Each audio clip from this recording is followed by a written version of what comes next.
Alhamdulillahilladzi asbahna ala fitratil Islam wa kalimatil ikhlas wa ala dini nabiyyina Muhammadin sallallahu alaihi wasallam wa ala millati abina Ibrahim hanifa wa ma kana minal musyrikin. Amma ba'd. Hadirin jemaah salat subuh yang Allah muliakan, Nabi senantiasa berdoa untuk umatnya. Allahumma barik li ummati fi bukuriha. Ya Allah, berkahi umatku yang di awal harinya mereka senantiasa beribadah kepada Allah Subhanahu wa ta'ala. Dan insyaallah kita juga berharap Bapak Ibu jamaah sekalian, semoga amal ibadah kita, salat sunnahnya kita, salat subuh dan hadirnya kita di majelis ilmu menjadi amalan ibadah yang diterima oleh Allah Subhanahu wa ta'ala. Oleh karenanya bersyukur buat kita seorang hamba yang apabila amal ibadahnya itu menjadi amalan ibadah yang diterima oleh Allah. Karena ada satu ungkapan, innallaha yataqabbalallahu minni mithqala habatin min khardalin ahabbu ilayya minad dunya wa ma fiha. Sesungguhnya ketika amal-amal ibadah kita yang kita lakukan, walaupun ibadahnya itu kecil, sedikit, tetapi ibadah yang sedikit itu diterima oleh Allah Subhanahu wa ta'ala, maka ketahuilah sesungguhnya itu jauh lebih baik ketimbang dunia dan segala isinya. Maka orientasi kita dalam beramal soleh, orientasi kita dalam beribadah bukan hanya semata-mata melaksanakan mengerjakannya, tetapi bagaimana ibadahnya kita itu orientasinya adalah diterima oleh Allah Subhanahu wa ta'ala. Kunu liqabulil amal asyaddu minkum ihtimam minal amal. Sesungguhnya diterimanya amal itu harus menjadi fokus perhatian kita yang jauh lebih besar ketimbang beramalnya sendiri. Karena ada orang yang beramal, ada orang yang banyak beribadah, tetapi belum tentu amal ibadahnya mendatangkan ridha dari Allah Subhanahu wa ta'ala. Dan ini Allah sebutkan di dalam Al-Quran. Orang-orang yang nanti datang di hari akhirat membawa banyak amalan ibadah, amal soleh, haba'an mansur, tapi sayang ibadahnya itu seperti hanya debu-debu yang berterbangan. Insyaallah kita berharap setiap amal kebaikan yang kita lakukan diterima oleh Allah Subhanahu wa ta'ala. Ikhwatul iman rahimakumullah, pada kesempatan ini kita akan membahas tema bahagia dengan memuji Allah Subhanahu wa ta'ala. Karena yang namanya as-sa'adah, kebahagiaan ini adalah at-tumuhal insan, bahwa yang namanya as-sa'adah, kebahagiaan itu adalah obsesi setiap manusia. Tetapi perlu diingat, kadang manusia mengukur kebahagiaan itu berdasarkan hawa nafsu saja.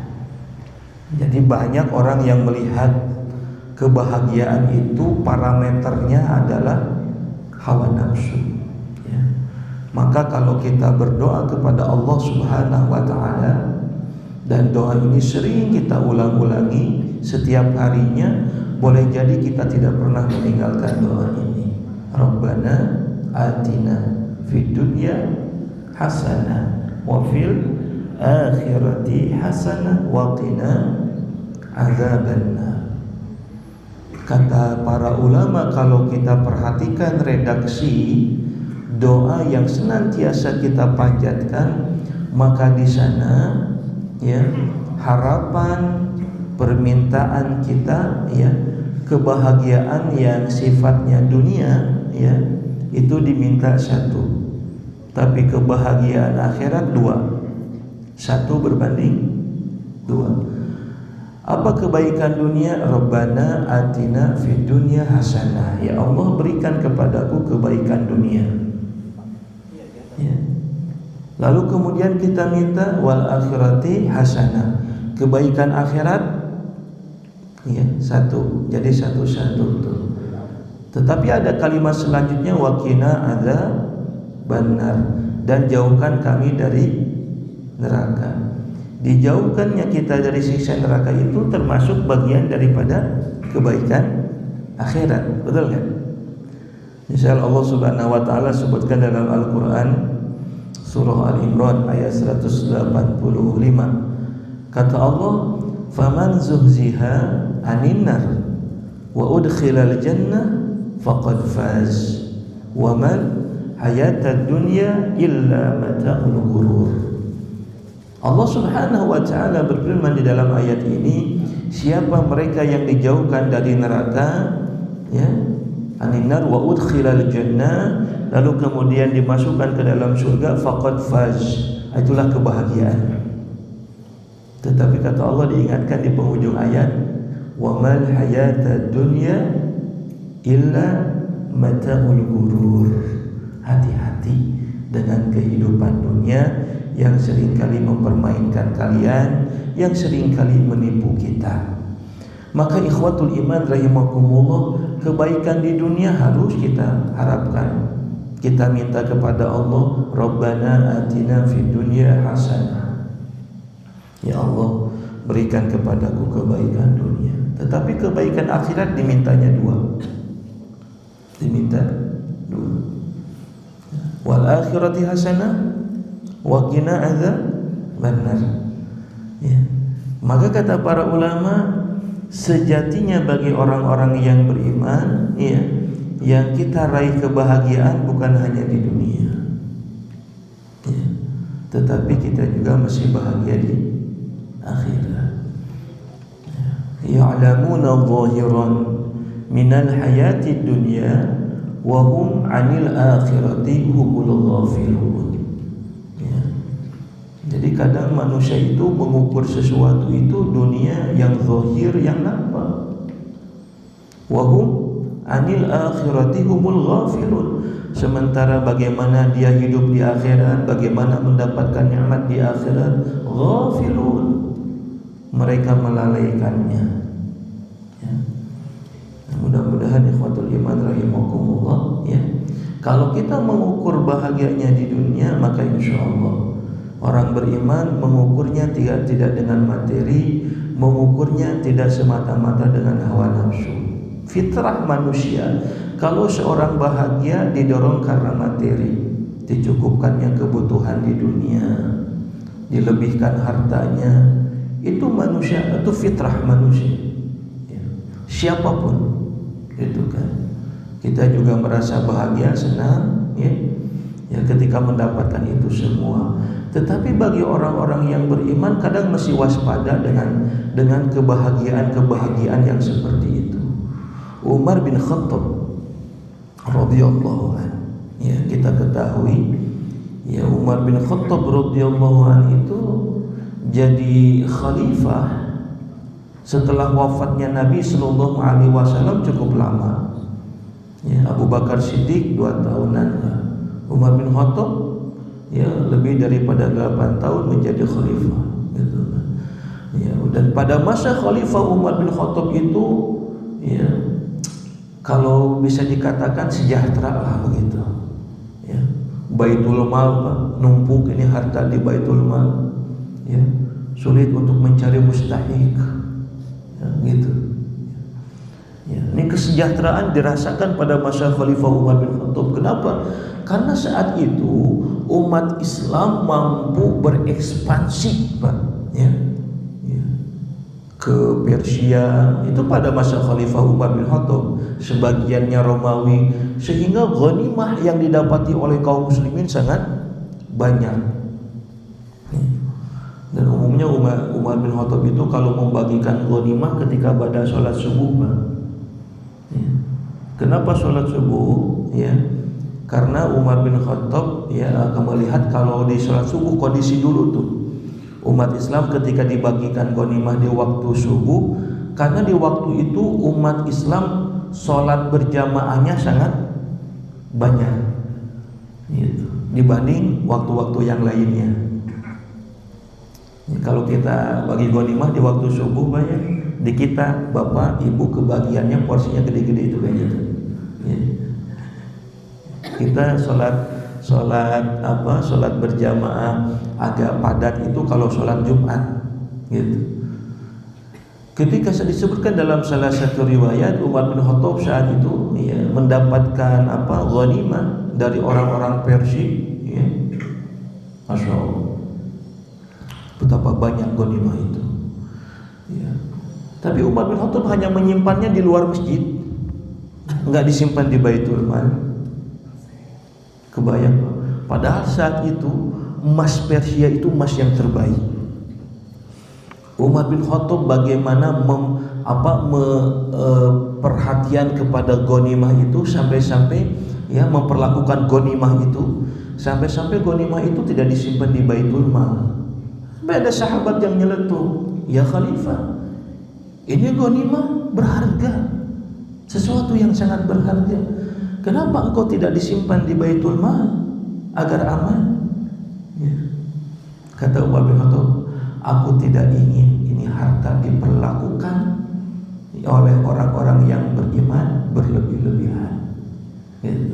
Cukup disimpan di sana." Karena Umar bin Khattab juga menyadari betul pada masa khalifah amanlah. Coba kalau kita di sini nyimpan harta emas di luar, Pak, udah lagi ibadah pun, tidur pun udah mikir nih, aman nggak ya gitu. Itu aman saja itu, ikhwatul iman rahimakumullah. Nggak disimpan di Baitul Mal. Akhirnya kemudian semalam disimpan di luar, baru pada subuh Umar bin Khattab membagikan itu harta rampasan perang kepada kaum muslimin. Bahkan Umar bin Khattab saat itu merasa, ya Allah, dengan kemudahan-kemudahan yang didapatkan, dia khawatir jangan-jangan nikmat yang ia dapatkan, jabatan yang ada dalam pundaknya, ini yang menjadikan sebab Umar bin Khattab tergelincir dari kehidupan yang ia inginkan, yaitu kebaikan akhirat. Makanya Umar bin Khattab sempat berdoa kepada Allah Subhanahu wa taala, "Ya Allah, saya khawatir apa yang kami dapatkan ini menjadikan kami lupa denganmu, ya Allah." Maka Umar bin Khattab itu termasuk sahabat yang sering nangis ketika di malam hari sambil berdoa kepada Allah Subhanahu wa taala, memuhasabah diri. Makanya kalimat yang dikenal dari Umar bin Khattab kan, hasibu qabla an tuhasabu, hisablah diri kalian sebelum kalian dihisab.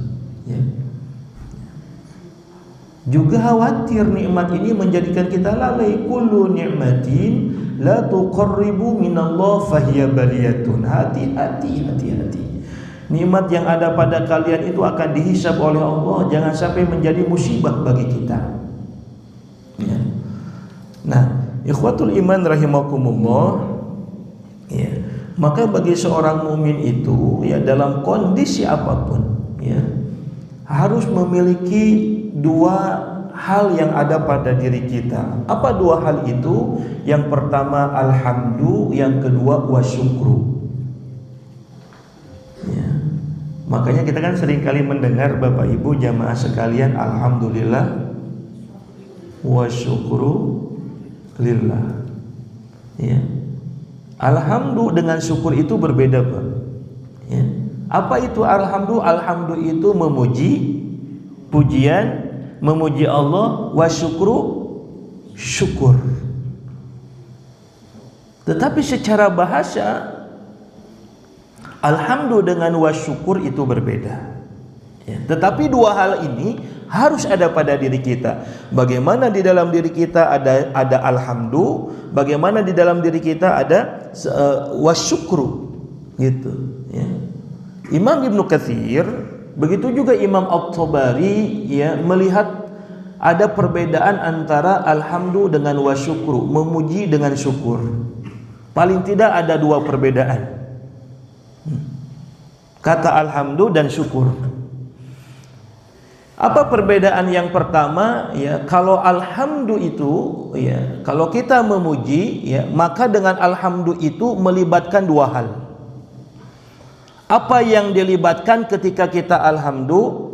Yang pertama lisan yang dilibatkan, yang kedua hati. Itu. Lisan dan hati. Itu alhamdu. Ya. Oleh karenanya jangan sepelekan kita, ya, alhamdu kita, jangan sepelekan kita lisan mengucapkan kalimat alhamdulillah. Ya. Kalimat yang terucap dari lisan yang didorong daripada keimanan di dalam hati bahwa setiap nikmat, setiap kebaikan yang datang dari Allah Subhanahu wa taala semuanya berasal dari Allah. Maka ketika kita mengucapkan kalimat alhamdulillah seperti itu, sebagaimana yang disabdakan Nabi sallallahu alaihi wasallam, alhamdulillah tamlaul mizan. Ini ucapan, Pak, ya. Alhamdulillah, ucapan dalam lisan. Karena dua hal yang terlibat ketika kita alhamdulillah memuji, yang pertama lisan, yang kedua hati. Hati mengakui, mengimani bahwa setiap nikmat, setiap kebaikan itu sumbernya berasal dari Allah Subhanahu wa taala. Allah berikan rezeki, wa razaqnahu minat thayyibat. Maka enggak boleh kita mengakui bahwa ketika kita mendapatkan kenikmatan, mendapatkan rezeki, ada pengakuan di dalam diri kita bahwa semata-mata itu kita dapatkan karena kemampuan kita. Enggak boleh. Bapak Ibu jamaah sekalian, kita belajar dari Fir'aun. Ketika Allah Subhanahu wa taala berikan harta yang berlimpah kepada Fir'aun, bahkan disebutkan oleh Imam Ibnu Katsir, saking banyaknya itu harta dalam gudangnya, saking banyaknya harta, ya, Fir'aun sampai kunci berangkas gudangnya harta Fir'aun itu tidak bisa dibawa oleh satu orang, puluhan orang. Ada yang mengatakan 20 orang, gitu, saking banyaknya. Maka ikhwatul iman rahimakumullah, ketika Fir'aun diberikan harta yang berlimpah seperti itu, apa jawaban Fir'aun? Inni utitum min ilmin indi. Ini semua kami dapatkan semata-mata ilmu yang ada pada sisiku. Itu. Lain lagi dengan Nabi Sulaiman alaihi salam. Ketika Allah berikan kekuasaan kepada Nabi Sulaiman, Nabi Sulaiman angkat menjadi seorang nabi. Bahkan Nabi Sulaiman alaihissalam pasukannya bukan hanya berasal dari manusia, jin, binatang, pasukannya Nabi Sulaiman alaihissalam. Tetapi ikhwatul iman rahimakumullah, ketika Nabi Sulaiman mendapatkan itu semua, jawabannya sangat berbeda dengan Qarun. Nabi Sulaiman mengatakan, hadza min fadli Rabbi. Ini semua dari Allah Subhanahu wa ta'ala. Ya. Bagaimana aku memberikan kebaikan kepada orang yang membaca Rabbi lakal hamd kama yanbaghi li jalali wajhika wa 'azimi sultanik. Ya. Ini saking besar pahala itu, sampai malaikat bertanya, ya Allah, bagaimana aku menulis kebaikan, memberikan balasan kebaikan kepada orang yang membaca seperti itu? Maka kata Allah Subhanahu wa ta'ala, udah, tulislah bacaan yang dibaca oleh hambaku, ya, biarlah aku yang membalas kebaikan itu. Jadi malaikat saja tidak mampu menimbang kebaikan seseorang yang memuji Allah Subhanahu wa ta'ala. Maka kata Allah, wahai malaikat, udah, kalau begitu cukup engkau menulis kalimat yang dibaca oleh hambaku, maka malaikat, ya, kan setiap kita ini dicatat oleh malaikat kebaikan-kebaikan kita. Bahkan malaikat memberikan balasan. Tetapi ikhwatul iman rahimakumullah, ternyata ada amal soleh, al-a'mal la tadkhulul mawazin fi yaumil qiyamati li'adhamaha. Ada amalan yang tidak sanggup ditimbang oleh mizan. Maka disebutkan alhamdulillah tamla'ul mizan. Alhamdulillah itu memenuhi timbangan. Ini hadis Nabi riwayat Imam Muslim. Maka kata Allah, malaikat, cukup engkau hanya menulis kalimat yang dibaca oleh hambaku, biar itu urusan aku yang akan memberikan balasan terhadap kalimat itu, pujian. Kalimat pujian yang berangkat dari keimanan, rasa sadar di dalam hati kita bahwa semua itu datang dari Allah Subhanahu wa ta'ala. Masya Allah, ya. Maka memuji setiap nikmat Allah ini, ikhwatul iman rahimakumullah, kata Nabi dalam hadis riwayat Imam Ibnu Majah, ma'an'amallahu 'abdi ni'matan. Ya, tidakkah Allah Subhanahu wa ta'ala memberikan setiap nikmat kepada seorang hamba, faqul alhamdulillah, lalu kemudian si hamba itu mengatakan alhamdulillah, maka kalimat alhamdulillah itu, ya, kata Nabi SAW, afdal mimma akhadh. Itu kalimat alhamdulillah itu lebih utama ketimbang nikmat yang kita rasakan. Jadi kalau kita diberikan nikmat apapun, kebaikan, nikmat itu, kita mengucapkan alhamdulillah, maka kalimat alhamdulillah idza kana alladhi fadalun, ya, kata Nabi, sesungguhnya kalimat alhamdulillah itu lebih utama mimma akhadha, a'tahu, ya, yang Allah berikan, lebih utama ketimbang nikmat yang kita dapatkan itu. Ya, padahal seperti itu kalimat alhamdulillah. Makanya di dalam hadis lain Nabi mengatakan, alhamdulillahi tamlani au tamla'u ma bainas samai wal ardi. Siapa orang yang mengucapkan kalimat alhamdulillah, memuji Allah Subhanahu wa ta'ala, maka pahalanya itu akan mengisi isi ruangan langit dan bumi. Sahabat sampai kaget, bertanya kepada Rasulullah sallallahu alaihi wasallam, ya Rasulullah, ya, apakah kalimat alhamdulillah itu lebih baik daripada bumi dan segala isinya? Dan Nabi membenarkan, na'am. Maka ikhwatul iman rahimakumullah, mudah-mudahan, ya, yang pertama, alhamdulillah, memuji Allah itu senantiasa ada pada diri kita. Imam Ibnu Katsir tadi mengatakan, apa perbedaan alhamdulillah dengan wa syukru, ya, bahwa alhamdulillah itu kita disebut alhamdulillah, sudah memuji Allah kalau kita melibatkan lisan kita dengan ucapan. Yang kedua, hati, mengakui, meyakini bahwa setiap nikmat pemberian datang dari Allah, alhamdulillah. Sementara wasyukru, ikhwatul iman rahimakumullah, yang dilibatkan ketika kita syukur, maka yang dilibatkan tiga. Yang pertama lisan, ini kata Imam Ibnu Katsir, ya. Yang pertama lisan, yang kedua hati, dan ketiga perbuatan, ya. Makanya Imam Ibnu Qayyim Az-Zawjiyah mengatakan puncak syukur seseorang itu adalah ibadah. Gitu. Yang pertama lisan, yang kedua hati, yang ketiga ibadah. Maka kita pernah mendengar bagaimana ketika Nabi Shallallahu Alaihi Wasallam sholat malam cukup lama, karena yang dibaca oleh Nabi satu rakaatnya Al-Baqarah, Ali Imran, An-Nisa. Ya, kayaknya Bapak Ibu kalau jadi makmum kepada Nabi bacaan begitu sanggup nggak Pak? Wah, Masya Allah. Ya, sehingga nanti kukulutus baca orang Sunda mah, aduh, ya bacaan panjang-panjang. Tapi Nabi juga paham Pak. Ya, Nabi membaca bacaan panjang itu kapan? Ketika Nabi sholat sendirian. Ya, kalau sholat berjamaah, ya, bahkan Nabi menyampaikan memberikan nasihat kepada para sahabat, Salah satunya Muaz bin Jabal yang dinasihati oleh Nabi, "Ya Muaz, fa idza shallaita bin nasi falyatakhaffaf. Fa inna minhum ad-du'afa al-kabir wa dhil hajjah." Itu nasihat Nabi disampaikan kepada para sahabat. Apa kata Nabi?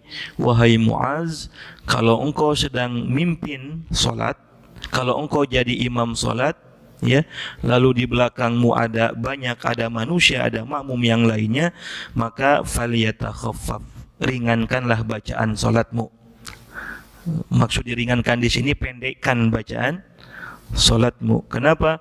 Karena boleh jadi jamaah yang ada di belakangmu itu usianya sudah tua renta, tidak kuat lama berdiri, atau boleh jadi wadil hajjah, makmum yang ada di belakangmu itu sedang punya hajat. Itu indahnya Islam itu tuh begitu, ya. Ya. Jadi kalau sedang berjamaah, kecuali ada pengecualian, ya. Ya, pengecualian itu misalnya kalau Ramadan, ya, sholat tarawih, ya, satu malam satu juz udah dipublikasi gitu kan, disampaikan dalam rangka al-mashghul bil Quran, menyibukkan dengan Al-Quran, karena tidak ada kesibukan yang paling mulia ketika di bulan Ramadan bagi seorang hamba kecuali dia menyibukkan dengan Al-Quran, karena bulan Ramadan syahrul Quran kan, biasanya juga begitu, ya. Ya, ya, bahkan di Bandung itu di Masjid Habibur Rahman, ya, 10 terakhir itu kalau satu malam 3 juz. Di sini berapa, Pak? Ya, ya, jadi kalau bagi yang tidak mampu, nggak usah maksain gitu kan. Ini program itu nggak masalah. Tetapi umumnya dalam setiap sholat kita, maka kata Nabi falyatakhaffaf. Nabi nggak tanggung-tanggung, tapi kalau sholat sendirian. Ya, makanya dalam hadis riwayat Imam Bukhari pernah dikatakan Nabi sholat tarawihnya di bulan Ramadan pernah diikuti sama sahabat, beberapa sahabat ahlul Quran, ya, ya. Dan saat itu Nabi membaca bacaan panjang, gitu. Maka sahabat ini, jadi makmumah capek kan. Akhirnya malam yang kedua nggak ikut lagi bersama dengan Nabi, tapi sholat sendirian. Ketika sholat sendirian, sahabat ini pun membaca Al-Quran panjang. Jadi Nabi ini sholat malam 1 rakaat baca 3 surah, Pak. Al-Baqarah, Ali Imran, An-Nisa. Ya. Ustaz, saya juga sama 3 surah. Iya, trikul begitu, ya. 3 surah begitu. Nah, wajar ketika Nabi lama berdiri begitu sampai Aisyah radhiyallahu anha merasa khawatir dengan kondisinya Rasulullah sallallahu alaihi wasallam. Maka kata Aisyah, "Ya Rasulullah, engkau ini dimasum, engkau ini dijamin masuk surga, gitu. Kenapa engkau beribadah sampai selama itu?" Maka kata Nabi, "Afala an akuna abdan syakura." Tidak bolehkah aku menjadi hamba yang bersyukur? Maka perbedaan antara alhamdu dengan wasyukru, kata Imam Ibnu Katsir, kalau alhamdu kita sudah masuk kategori alhamdu, memuji Allah Subhanahu wa taala ketika kita sudah melibatkan lisan dan hati. Ya. Ya, bukan hanya lisan aja, Pak, ya. Tetapi harus melibatkan hati. Tetapi kalau syukur, lisan, hati dan perbuatan. Kalau dilihat dari perbedaan yang pertama, lebih komplit mana, Pak? Paket komplitnya yang mana? Syukur, ya. Ya, ada amalnya, ada perbuatannya. Kalau alhamdulillah nggak begitu, Pak. Memuji Allah, ya, mengatakan alhamdulillah, mengimani di dalam hati, itu sudah menjadi amal soleh yang luar biasa. Makanya dalam hadis riwayat Imam Bukhari Muslim muttafaqun alaih, orang memuji Allah habis makan pun, subhanallah. Innallaha la yardu 'abdin, sesungguhnya Allah akan mendatangkan ridhonya kepada seorang hamba. Siapa hamba yang mendapatkan ridho dari Allah? An yakulal akalata fayahmaduhu 'alaihi aw yashraba syurbata fayahmaduhu 'alaihi. Kata Rasulullah, mereka yang akan mendapatkan ridhonya dari Allah Subhanahu wa taala, yang mendapatkan ridhonya dari Allah, mereka yang habis makan, minum, memuji Allah. Ya. Habis makan, Pak, bukan ibadah. Habis makan, menikmati, ya, nikmat merasakan nikmat dari Allah Subhanahu wa taala, minum, ya, maka fayahmaduhu alaihi, memuji Allah, itu menjadi sebab datangnya ridhonya dari Allah Subhanahu wa taala. Tuh Pak, enggak jauh-jauh tuh. Kadang begitu, ya. Tidak hanya dengan ibadah yang besar, dengan amalan yang begitu, menikmati, mensyukuri, lalu kemudian kita memuji apa nikmat yang Allah berikan kepada kita, itu sudah menjadikan sebab Allah ridho, gitu. Nah, yang kedua, apa yang membedakan alhamdu dengan asyukru, ya? Nah, ini penting bagi kita. Kalau alhamdu itu, ya, yang alhamdu itu yang pertama lazimah, yang kedua al-muta'addiyah. Sementara syukur itu al-muta'addiyah saja, Pak. Jadi kalau yang pertama yang komplitnya itu asyukru, tapi yang kedua yang lebih komplit adalah alhamdu. Kenapa? Karena kata Imam Ibnu Katsir, alhamdu itu, ya, kita ketika memuji, ya, memuji kepada Allah Subhanahu wa taala, maka dalam alhamdu punya dua ciri. Yang pertama lazimah, yang kedua al-muta'addiyah. Apa itu lazimah? Lazimah itu sifat yang memang sudah melekat dengan zatnya. Ya, ulangi Pak ya. Jadi lazimah itu sifat yang memang sudah melekat dengan zatnya. Contoh misalnya begini. Kenapa kita memuji Allah? Karena Allah itu lazimah. Sifatnya memang sudah melekat dengan zat Allah. Misal dikatakan innallaha laghaniyyun hamid. Sesungguhnya Allah itu maha kaya, Allah maha terpuji. Maka sifat kayanya Allah itu sudah melekat dengan zat Allah. Ya. Beda dengan manusia. Manusia enggak lazimah kekayaannya. Manusia kaya, oke. Tetapi tidak lazimah, tidak melekat dengan zatnya manusia. Kenapa? Karena boleh jadi akan ada satu waktu kekayaannya itu akan ditinggalkan. Manusia mati, maka seluruh kekayaannya akan ditinggalkan. Enggak melekat dengan zatnya.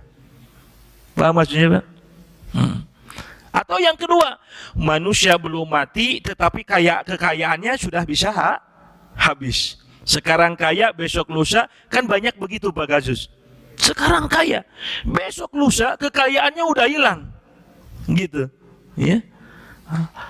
Maka syukur itu nggak lazimah. Tapi kalau alhamdu lazimah. Kenapa? Karena memang alhamdu itu kepunyaan Allah. Kalau syukur bukan hanya untuk Allah, syukur itu juga buat manusia, gitu, ya. Makanya Bapak Ibu jamaah sekalian, di dalam hadis misalnya dikatakan, hadis Nabi SAW, man lam yashkurin nasi lam yashkurillah. Siapa yang tidak bersyukur kepada manusia, maka dia tidak bersyukur kepada Allah, gitu. Maka syukur itu bukan hanya ditujukan kepada manusia, kepada Allah. Bahkan syukur juga bisa kepada manusia. Kenapa syukur? Karena memang manusia itu tidak lazimah. Allah misalnya punya sifat Ar-Rahman Ar-Rahim. Jadi Allah ini Maha Rahman, Maha Rahim. Kebaikan Rahman itu kalau kita lihat tafsir, sifat baiknya Allah diberikan kepada semua makhluknya, Pak. Enggak dibeda-bedakan. Walaqad karramna bani Adam wa hamalnahu fil barri wal bahr wa razaqnahum minat thayyibat. Allah telah memuliakan semua anak Adam, bukan orang yang beriman. Wa razaqnahum minat thayyibat. Bahkan kata Allah, Allah berikan rezeki kepada anak-anak Adam. Jadi yang diberikan rezeki oleh Allah siapa? Semua manusia. Mau mereka yang mendustakan Allah, mau mereka yang bermaksiat kepada Allah, tapi Allah Maha Rahman, gitu kan? Kalau Ar-Rahim, kebaikan yang Allah berikan kepada orang-orang yang beriman. Kenapa Allah Maha Baik? Karena kebaikannya Allah itu melekat dengan zatnya. Lain lagi dengan manusia. Jadi manusia itu kalau kata orang Sunda kadang baiknya sakapeng. Apa sakapeng, Pak? Angin-anginan. Sekarang baik, besok lusa belum tentu kebaikan itu datang lagi dirasakan oleh kita. Karena serba keterbatasan. Apalagi berbuat baik kepada orang yang nyebelin kita. Berat kan nggak, Pak? Allah mah masih memberikan rizki kepada orang yang bermaksiat. Ya. Makanya di dalam Al-Quran disebutkan falamma nasu ma dzukiru bihi fatahna alaihim abwaaba kulli syai'in. Orang yang bermaksiat kepada Allah dibukakan pintu-pintu kebaikan sama Allah. Kita, Pak, kita berbuat baik manusia, berbuat baik kita itu kepada siapa? Kepada orang yang berbuat baik. Kayaknya jarang kita berbuat baik kepada orang ya, yang memusuhi kita, kepada orang yang menyakiti kita. Gitu. Maka ikhwatul iman rahimakumullah, kenapa alhamdulillah disebut lazimah? Karena memang sifatnya sudah melekat dengan zatnya. Maka alhamdulillah itu hanya milik Allah, bukan milik manusia. Nggak boleh kita memuji manusia. Pujian itu hanya milik Allah. Alhamdulillahi rabbil alamin. Segala puji bagi Allah subhanahu wa ta'ala yang menguasai seluruh alam. Kita nggak dianjurkan oleh Nabi banyak memuji makhluk. Bahkan kata Imam Ibnu Qayyim Az-Zawjiyah, hati-hatilah dengan pujian manusia. Gitu tuh. Kenapa? Karena pujian orang lain kepada kita bisa menimbulkan riya. Pujian orang kepada kita bisa menimbulkan takabur. Pujian orang kepada kita bisa menggelincirkan kita dari hidayah Allah subhanahu wa ta'ala. So, itu pujian. Ya. Termasuk ibu bapak hadirin ikhwatul iman, kalau kita memuji kebaikan orang, kalau kita memuji makhluk itu, makanya disunahkan. Ya, disunahkan itu awali kalimatul pujian itu dengan mengagungkan asma-asma Allah. Kita pernah dengar nggak istilah penyakit ain? Ain, Pak. Itu penyakit ain itu kan berasal dari mata ainun. Dan ini hadisnya sahih tentang penyakit ain. Kata Nabi, ya, wal ainul haqq. Hadis riwayat Imam Bukhari. Bahwa ain itu penyakit ain yang disebabkan dari pandangan, ya, ada dua pandangan. Yang pertama pandangan hasad, yang kedua pandangan pujian, Pak. Itu kata Rasulullah. Jadi penyakit ain itu ya disebabkan bukan hanya pandangan benci, hasad, ya, dengki. Makanya Bapak Ibu hati-hati kalau kita seringkali orang keliru dalam memahami wa amma bi ni'mati rabbika fahaddis. Nah, dan apabila diberikan nikmat maka fahaddis, sampaikanlah. Makanya ada sebagian orang ketika memposting kenikmatan, Ustadz ini mah wa amma bi ni'mati rabbika fahaddis. Nah, gitu. Jadi disampaikan. Maka ada kemungkinan ketika kita memperlihatkan kebahagiaan itu bisa memunculkan kebinasaan karena dari pandangan. Saya teringat tuh peristiwa Nepal kemarin kan, salah satunya kalau saya baca berita, ya, salah satu yang melatar belakangi, ya, Nepal, ya, mungkin salah satunya inspirasinya dari Indonesia juga, gitu. Tetapi karena gitu, ya, kalau bahasa kita mah flexing, pejabat-pejabatnya flexing, keluarga pejabatnya flexing, liburan di luar negeri, macam-macam begitu.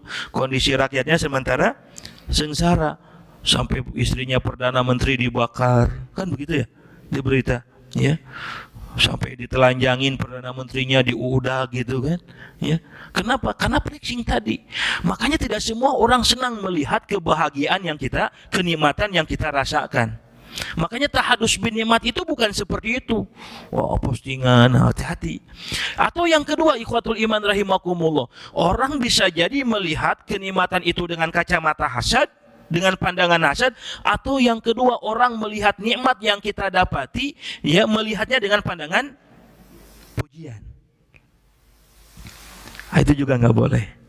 Makanya kalau kita itu ada adabnya, kata Nabi, kalau kita memuji orang, ya, jangan berlebihan. Kedua, ketika kita memuji orang, maka awali dengan, ya, asma Allah subhanahu wa ta'ala. Dan ini pernah terjadi pada Nabi, pada masa Nabi SAW. Ada sahabat Nabi namanya Suhail, ya. Ini Suhail ini, Bapak Ibu jamaah sekalian, ya, kebayang ya dulu, zaman dulu ketika dia mau mandi, jangankan zaman dulu, orang tua kakek-kakek kita ini kalau di kampung kan mandi itu masih di tempat terbuka, paling dipasang apa begitu ya, pagar begitu. Apalagi zaman Rasulullah. Kalau sekarang udah include di dalam rumah pasti ada kamar mandinya. Ini Suhail sahabat Nabi Shallallahu Alaihi Wasallam ketika mau mandi, ya, nah, dia kemudian membuka pakaiannya, ya, membuka pakaiannya dan kulitnya putih, ya, kulitnya putih.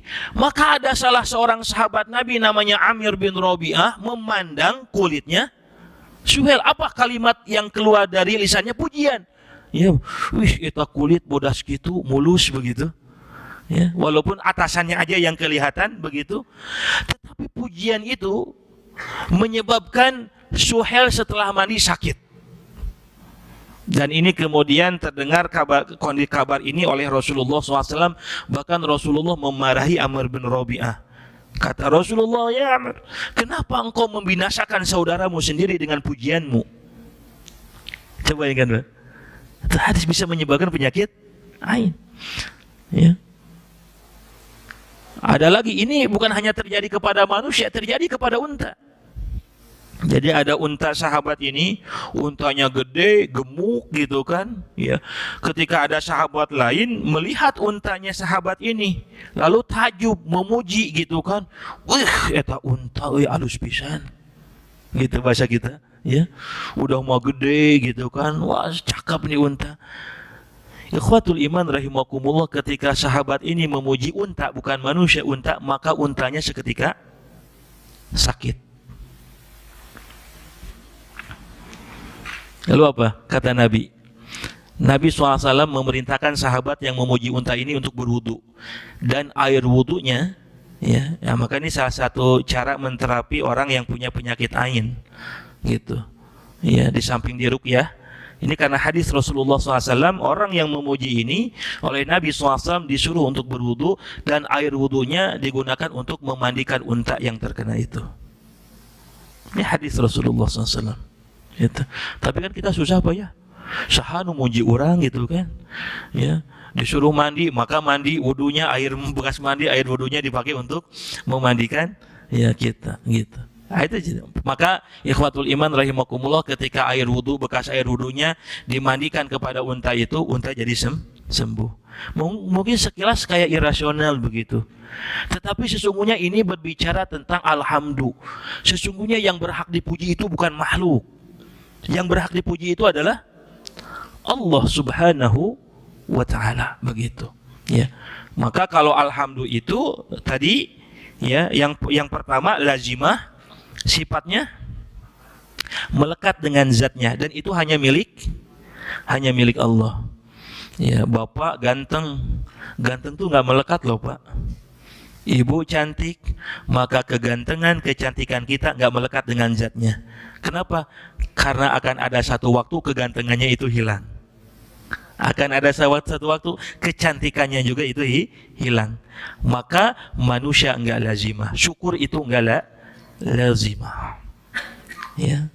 Alhamdulillah al-muta'adiyah. Al-muta'adiyah itu apa? Kebaikan yang sudah kita dapatkan, ya, yang sudah kita peroleh. Allah Subhanahu wa Ta'ala sudah banyak memberikan kebaikan, dan yang memberikan kebaikan itu bukan hanya Allah, manusia pun bisa memberikan kebaikan kepada kita. Maka dalam syukur ada al-muta'adiyah, dalam alhamdulillah pun ada al-muta'adiyah, kenikmatan yang sudah Allah berikan kepada kita, ya. Tetapi ingat Bapak Ibu jamaah sekalian, bahwa pujian itu milik Allah Subhanahu wa Ta'ala, ya. Nah, maka dua sifat ini memang harus ada pada diri kita. Bagaimana kita senantiasa memuji Allah Subhanahu wa Ta'ala, yang kedua pun kita harus senantiasa bersyukur. Maka kalimat alhamdulillah wa syukur itu senantiasa dibedakan. Alhamdulillah wa syukru lillah. Itu. Segala puji bagi Allah dan syukur kepada Allah. Kenapa? Karena yang punya syukur itu bukan hanya Allah, manusia pun sama. Makanya tadi disatakan man lam yashkurin nasi lam yashkurillah. Tidaklah mereka bersyukur kepada manusia, ya.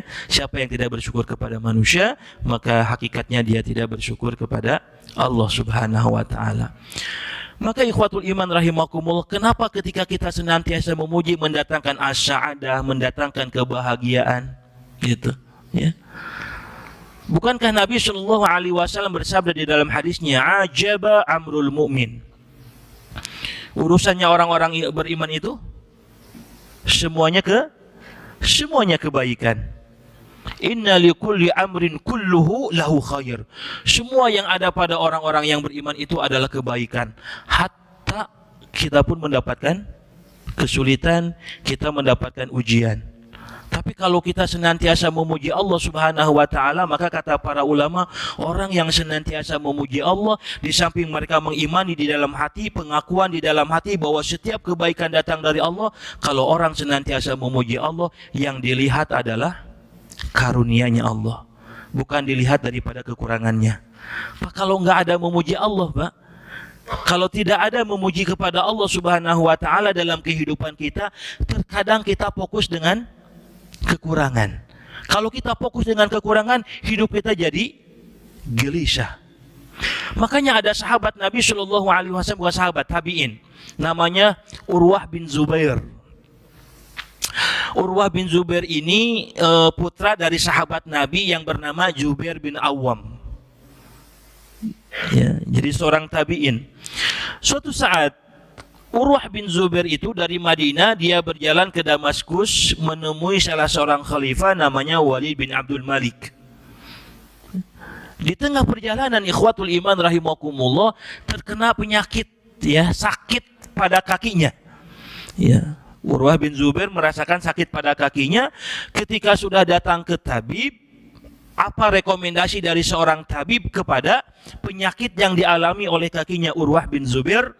Disuruh diamputasi, disuruh dipotong, gitu. Akhirnya apa? Dipotong.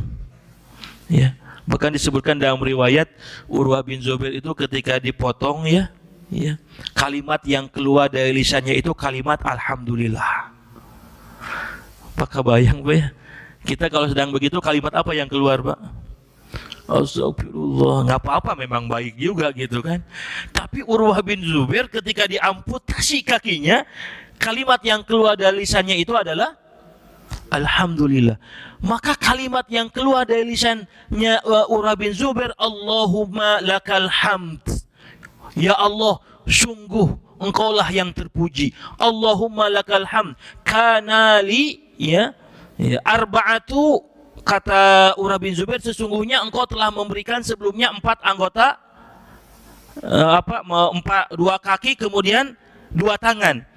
Ya, akhadta wahidan, dan engkau telah mengambil dariku 1. Dan tersisa hanya 3. Lakal ham, engkau yang memiliki pujian. Masya Allah, Pak. Ya. Berat, Pak, kita. Makanya ya Allah, orang yang memuji Allah itu kenapa asa'adah, dalam kondisi apapun dia akan mendapatkan. Tidak berhenti di sana, ikhwatul iman rahimakumullah. Ternyata Urwah bin Zubair itu dalam waktu yang bersamaan anaknya jatuh, wafat, mati, meninggal. Sampai teman-teman yang lainnya, sahabat yang lainnya menghibur Urwah bin Zubair. Tapi Urwah bin Zubair tegar. Urwah bin Zubair mengatakan, ya, Allahumma lakal hamd, kana li 7 aulad. Ya Allah, sesungguhnya engkau maha terpuji, engkau karuniakan kepadaku 7 orang anak. Akhadta wahidan, lalu engkau mengambilnya 1. Lakal ham, masih ada sisa 6. Lakal ham, falakal ham, sungguh engkau yang terpuji. Oh ya Allah ya Karim. Jadi ikhwatul iman rahimakumullah, ternyata kata para ulama, ya, memuji Allah Subhanahu wa taala itu di samping mendatangkan pahala yang besar, kalimat-kalimat pujian kepada Allah Subhanahu wa taala, ternyata pujian itu mendatangkan sakinah, ketenangan di dalam hati. Kenapa? Karena fokusnya hati bukan melihat kekurangannya. Kalau melihat kekurangannya, anak 1 sedih. Kalau melihat kekurangannya, 1 kaki diamputasi, gelisah. Tapi yang dilihat bukan kekurangannya. Itulah ketika kita memiliki sifat pujian kepada Allah Subhanahu wa taala, persis ketika ada sahabat Nabi yang bernama Abu Kilabah, yang tangannya buntung, tidak punya apa-apa, Bapak Ibu jamaah sekalian, tangannya buntung, tinggal di sebuah tenda. Tetapi kalimat doa yang keluar daripada Abu Kilabah Dalam kondisi tangannya buntung, tinggal di tenda, kalimatnya apa? Alhamdulillahi faddalani ala kathirin mimman khalaqa tafdila. Segala puji bagi Allah yang telah mengistimewakan aku dibandingkan dengan makhluk-makhluk Allah yang lainnya. Kita sudah makom mana Pak nih kita? Jangan-jangan kita makomnya kalau alhamdulillah itu kalau sudah dapat duit gede nih. Kalau sudah dapat nikmat baru alhamdulillah. Nah, kita harus sampai makomnya itu begitu. Jadi kalau orang senantiasa memuji Allah, yang dilihat bukan kekurangan, yang dilihat kelebihan. Maka orang yang senantiasa memuji Allah, insya Allah dia hidupnya akan sakinah, tenang. Ya, walaupun terdapat guncangan, nggak masalah. Sebanyak apapun guncangan, sebanyak apapun ujian musibah, insya Allah dia bisa mendapatkan sakinah ya dengan memuji Allah Subhanahu wa taala. Makanya Bapak Ibu jamaah sekalian, kan pisau dalam bahasa Arab disebutnya apa? Ada yang tahu bahasa Arab pisau apa? Bahasa Arab pisau, bahasa Arabnya pisau itu sikin. Apa Pak? Sikin. Itu dari kata sakinah tuh. Ya. Tapi kalau Bapak, kan dalam bahasa Arab itu Bapak Ibu kalau ada kalimat dalam bahasa Arab itu berasal dari kata yang sama, itu umumnya punya kemiripan makna. Tapi kalau Bapak Ibu tidak memahami, disambung-sambungkan sakinah jeung sikin moal nyambung. Bagaimana kita bisa sakinah, Pak? Ibu, di hadapan ibu ada orang yang bawa pisau. Nggak akan sakinah, Pak ya? Bapak melihat anak, cucu main pisau, sakinah nggak, Pak? Nggak sakinah, khawatir.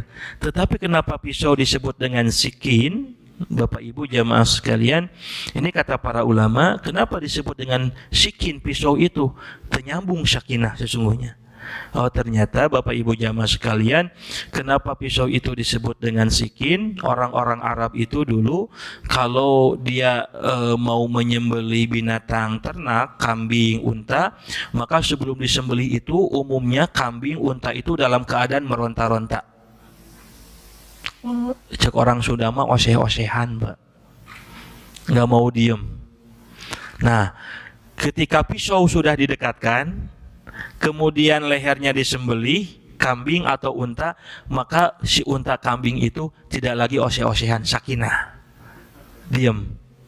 Ya, jadi itu salah satunya, ya, disebut dengan sikin, gitu.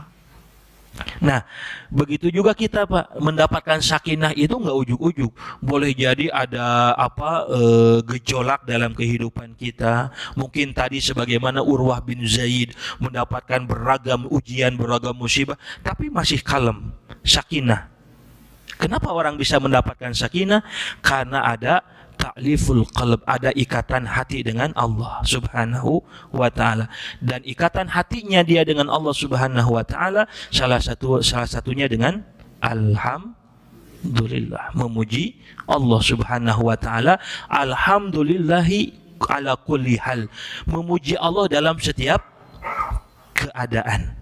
Ya, dalam salah satu riwayat, salah satu yang dibaca oleh Nabi Ayub ketika mendapatkan ujian yang beragam-ragam ujian, kalimat yang dibaca oleh Nabi Ayub, alhamdulillah ala kulli hal, segala puji bagi Allah dalam setiap keadaan dan kondisi. Itulah hakikat kita memuji Allah. Yang pertama, kenapa? Karena kebahagiaan itu sumbernya dari hati, hakikatnya. Ya. Ya, kebahagiaan sejati itu sumbernya dari hati. Hati tidak akan ada pengakuan memuji, mengagungkan Allah Subhanahu wa taala, ya, kalau dia tidak nyambung hatinya dengan Allah Subhanahu wa taala. Maka alhamdulillah itu berangkatnya tadi lisan dan hati. Syukur lisan, hati, perbuatan.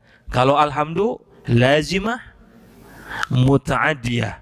Kebaikannya sudah kita rasakan, muta'adiyah, nikmat Allah begitu banyak. Wa in ta'udu ni'matallahi la tahsuha, jika kalian menghitungnya tidak akan mampu menghitung nikmat Allah. Tetapi kalau syukur, muta'adiyah, laisa lazimah. Syukur tidak lazimah, hanya muta'adiyah. Kadang kita merasakan kebaikan dari orang lain, kadang kita merasakan kebaikan dari manusia, tapi ingat, jangan berlebihan dalam memuji makhluk. Tetapi kalau memuji Allah harus berlebihan. Maka lisan kita harus senantiasa mengucapkan kalimat alhamdulillah. Kembalikan ke MC. Alhamdulillahirrabbilalamin. Syukran jazakallah khairan kasiran Ustaz. Tersisa 5 menit. Apabila ada pertanyaan dari jamaah, kami persilahkan. Boleh. Boleh, Ibu, silahkan.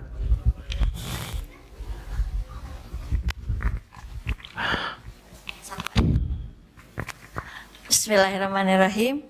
Ustaz, tadi yang penyakit ain memuji unta bagus, gendut, terus tiba-tiba untanya sakit, jadi nggak boleh memuji gitu ya? Oke. Jadi yang punya penyakitnya unta atau yang memuji?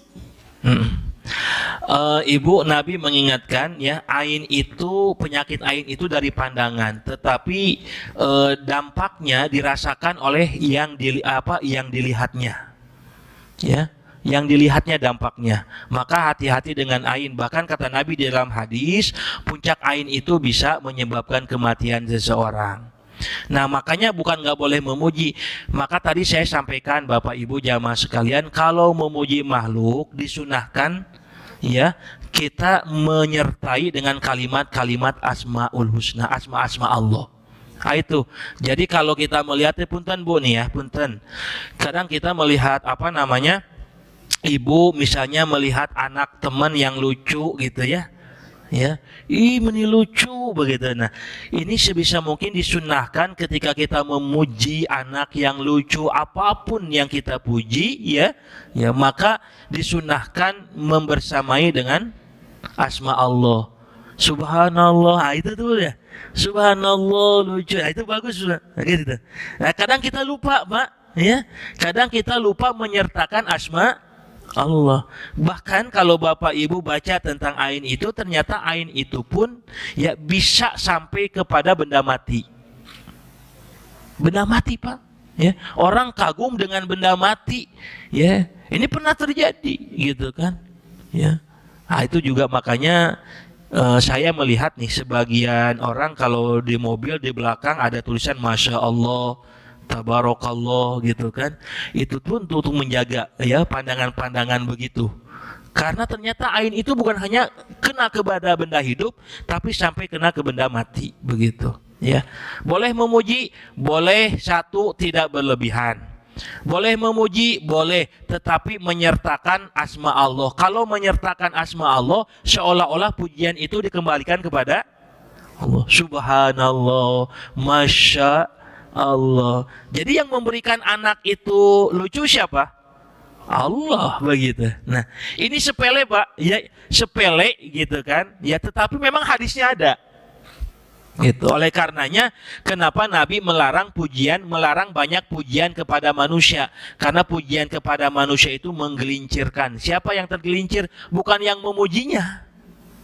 Gitu. Kadang yang dipujinya, menggelincirkan orang yang dipujinya. Bisa ria, bisa takabur, bisa a'jabal mar'i binafsihi, jadi bangga dengan dirinya karena banyak yang memuji begitu.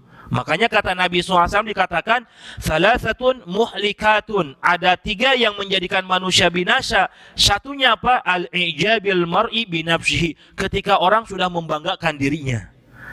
Orang nggak akan mungkin membanggakan dirinya kalau tidak ada pujian. Pasti ketika banyak orang memuji, bangga dengan dirinya. Ustadz, ulama juga hati-hati. Ya. Nah, ikhwatul iman rahimakumullah, mudah-mudahan kita terhindar dari keburukan-keburukan itu ya. Wallahu a'lam bishawab. Cukup? Oke. Baik, kembalikan kepada MC kalau sudah cukup ya.